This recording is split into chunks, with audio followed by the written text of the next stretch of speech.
नमस्कार, मेरा नाम है डॉक्टर पुरु धवन और आज इस वीडियो में हम बात करने वाले हैं पीटीएच के बारे में। अक्सर किडनी फेलियर के पेशेंट अपनी पीटीएच की रिपोर्ट लेकर आते हैं, पैराथायरॉयड हार्मोन की रिपोर्ट लेकर आते हैं। उसमें वो फिगर को बहुत बड़ा हुआ देखते हैं और अक्सर वो बहुत ज़्यादा घबरा जाते हैं कि पीटीएच बहुत बड़ा है, डॉक्टर साहब कुछ ना कुछ करो। तो हमें उन्हें समझाना पड़ता है कि पीटीएच क्या होता है, क्यों होता है, किस वजह से बढ़ता है और बॉडी में काम क्या करता है और इसे घबराने की ज़रूरत नहीं है। तो वही सारी चीज़ें मैं आज आपको वीडियो में एक्सप्लेन करना पसंद करूँगा। तो पहले समझने की कोशिश करते हैं कि पैराथायरॉयड ग्लैंड क्या होता है और इसका नाम थायराइड से क्यों लिया गया है। अगर आपने ये आप स्क्रीन पे देखें तो आपको एक थायराइड ग्लैंड नज़र आ रहा है। इसके अंदर आपको चावल के दाने की तरह 4 छोटे-छोटे हिस्से नज़र आ रहे हैं और इन्हीं को हम बोलते हैं पैराथायरॉयड ग्लैंड। क्योंकि ये थायराइड के पास होते हैं, थायराइड के पास होने की वजह से इनको बोला जाता है पैराथायरॉयड ग्लैंड्स। इन ये जो सेक्रेशन करते हैं वो है एक हार्मोन की, जिससे कहते हैं पैराथायरॉयड हार्मोन। अब ये पैराथायरॉयड हार्मोन जो होता है उसका काम क्या होता है बॉडी के अंदर। पैराथायरॉयड हार्मोन कंट्रोल करता है हमारे ब्लड के अंदर कैल्शियम को। हम जो खाना खाते हैं उसमें कैल्शियम होता है, दूध पीते हैं उसमें कैल्शियम होता है, बट वो जब हमारे ब्लड में जाता है तो उसका हड्डियों पे चिपकना ज़रूरी होता है, क्योंकि अगर वो हड्डियों पे चिपकेगा नहीं तो एक तो हमारी हड्डियाँ कमज़ोर हो जाएंगी और हमारे ब्लड के अंदर कैल्शियम की मात्रा ज़्यादा हो जाएगी, जिससे परेशानी कहीं और हो सकती है। तो इसको हड्डियों पे चिपकाने के लिए ये काम करता है, ये स्टिमुलेट करता है कि इस पे काम करो। तो एक किडनी फेलियर पेशेंट में क्या हो रहा होता है जिसकी वजह से उसका पैराथायरॉयड हार्मोन बहुत ज़्यादा बढ़ जाता है, उसे समझने की ज़रूरत है। किडनी जब खराब हो रही थी तो किडनी का काम होता है ना सिर्फ यूरिन निकालना, ना सिर्फ क्रिएटिनिन यूरिया को बाहर निकालना, बल्कि एक काम और कर रही होती है, वो करती है वो विटामिन डी को एक्टिवेट करती है। जो भी हम खाने में विटामिन डी लेते हैं, धूप से लेते हैं, वो सारा inactive form of vitamin D होता है। किडनी उसे एक्टिवेट करती है। एक्टिवेट होने के बाद विटामिन डी कैल्शियम को चिपकाता है हड्डियों पर। जब हमारी बॉडी में किडनी को नुकसान हुआ तो विटामिन डी जो हमारी बॉडी में था वो काम नहीं कर पा रहा, वो इनएक्टिव ही रह जाता है। हमारे ब्लड के अंदर कैल्शियम जो था वो नहीं जा पा रहा, हड्डियों पे नहीं जा पा रहा, वो ब्लड में रह जाता है। जब वो ब्लड में उसकी मात्रा बढ़ रही होती है तो हमारे पैराथायरॉयड हार्मोन पे प्रेशर आता है कि इस कैल्शियम को चिपकाओ हड्डियों पे। अब वो कैसे करे? तो उसको क्या करना पड़ता है कि उसको अपने सिक्रीशंस को बढ़ाना पड़ता है कि कैल्शियम जो ब्लड के अंदर है वो हड्डियों पे चिपके। अब सवाल ये उठता है कि अगर पैराथायरॉयड हार्मोन इतना ज़्यादा बढ़ा हुआ है तो पेशेंट को क्या करना चाहिए, क्या ट्रीटमेंट है इसका? तो इसका ट्रीटमेंट बहुत सिंपल सा है, बहुत आसान सा है। हमें बस करना क्या है, हमें ब्लड के अंदर जो कैल्शियम है उसे हड्डियों पे चिपकाना है। अगर वो हड्डियों पे नहीं जाके वो स्टिक नहीं करेगा, एक तो हड्डियाँ कमज़ोर हो जाएंगी, तो बोन्स की दिक्कत होनी शुरू हो जाती है।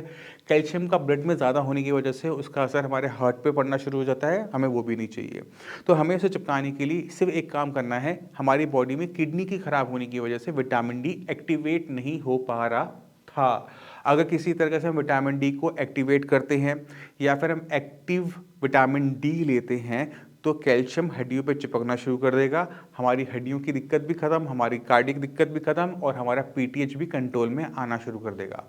इसके लिए हमें बहुत सिंपल सा काम करना है। हमने क्या करना है, हमने विटामिन डी लेना है, क्योंकि विटामिन डी की कमी की वजह से ही हमें पीटीएच बढ़ा था। तो हम क्या करेंगे, हम विटामिन डी का कंजम्पशन लेंगे, मगर विटामिन डी हमें इनएक्टिव फॉर्म में नहीं चाहिए, हमें एक्टिव फॉर्म में चाहिए, क्योंकि इनएक्टिव हम जितना मर्जी बॉडी के अंदर ले जाएं वो पूरी तरह से काम नहीं कर पाएगा।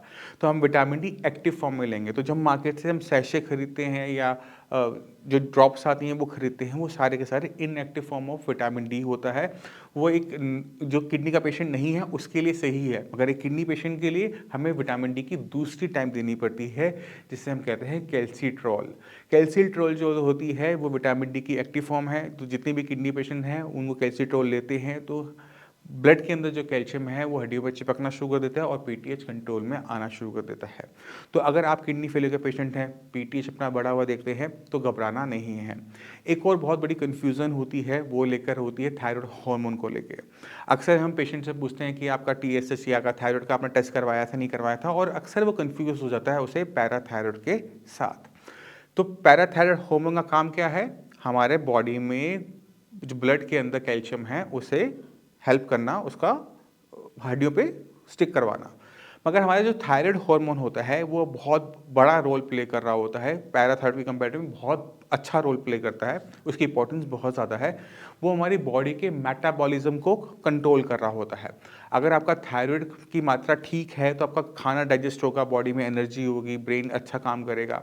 अगर यहीं पर आपका थायराइड की मात्रा कम होनी शुरू हो जाती है, टीएसएच आपका बढ़ना शुरू हो जाता है, तो पेशेंट को बहुत सारे सिम्पटम एक साथ आने शुरू हो जाते हैं और उसमें हमें ध्यान रखना पड़ता है, वो है स्वेलिंग का। अगर किसी पेशेंट को स्वेलिंग हो रही होती है तो उसको हमें बोलते हैं कि आप जाओ टीएसएच का टेस्ट करवाओ, क्योंकि टीएसएच अगर आपकी बॉडी में अगर बढ़ा हुआ है तो आपकी बॉडी में सुस्तीपन भी आएगा, कमज़ोरी भी फ़ील होगी, आपको सोचने में समझने में दिक्कत होगी, मूड आपका बहुत ज़्यादा स्विंग करेगा, एंग्ज़ायटी बनी रहेगी, स्वेलिंग भी बनी रहेगी। तो जब भी कोई किडनी फेलियर का पेशेंट आता है, हम पीटीएच का टेस्ट नहीं करवाते, बट हम थायराइड का टेस्ट ज़रूर बोलते हैं कि आप एक बार ज़रूर करवा लो कि आपकी बॉडी में थायराइड की दिक्कत तो नहीं है। थायराइड की दिक्कत मेल फीमेल दोनों में देखने को मिलती है, फीमेल्स में ज़्यादा देखने को मिलती है, ऐसा नहीं है कि मेल बच जाते हैं। तो जब भी आपको किडनी की दिक्कत है तो एक बार कंफर्म करने के लिए अपना टीएसएच का टेस्ट करवा लेना चाहिए, जिससे कंफर्म हो जाए कि आपकी बॉडी में जो वीकनेस है वो सिर्फ किडनी की वजह से आ रही है, किसी और बीमारी की वजह से, बहुत कॉमन बीमारी की वजह से नहीं आ रही। तो क्योंकि थायराइड की दिक्कत बहुत कॉमन है, इसलिए इसे रूल आउट करना ज़रूरी हो जाता है। तो मैं उम्मीद करता हूँ इस वीडियो से आप पीटीएच के बारे में जान गए होंगे कि अगर आपकी रिपोर्ट के अंदर पीटीएच बहुत बड़ा हुआ है तो वहाँ पे घबराने की ज़रूरत नहीं है। कैल्शियम लो, विटामिन डी लो, आपका काम बन जाएगा। और विटामिन डी हमने कौन सा लेना है? एक्टिव फॉर्म में लेना है, कैल्सिट्रॉल फॉर्म में लेना है, जिससे वो हमारी बॉडी में काम कर सके और अच्छी तरीके से हमारी जो पीटीएच को कंट्रोल करने में हेल्प कर सके। अब इसी के साथ आप सभी से मैं चलने की आज्ञा चाहूँगा। मिलते हैं अगली वीडियो में, तब तक के लिए नमस्कार।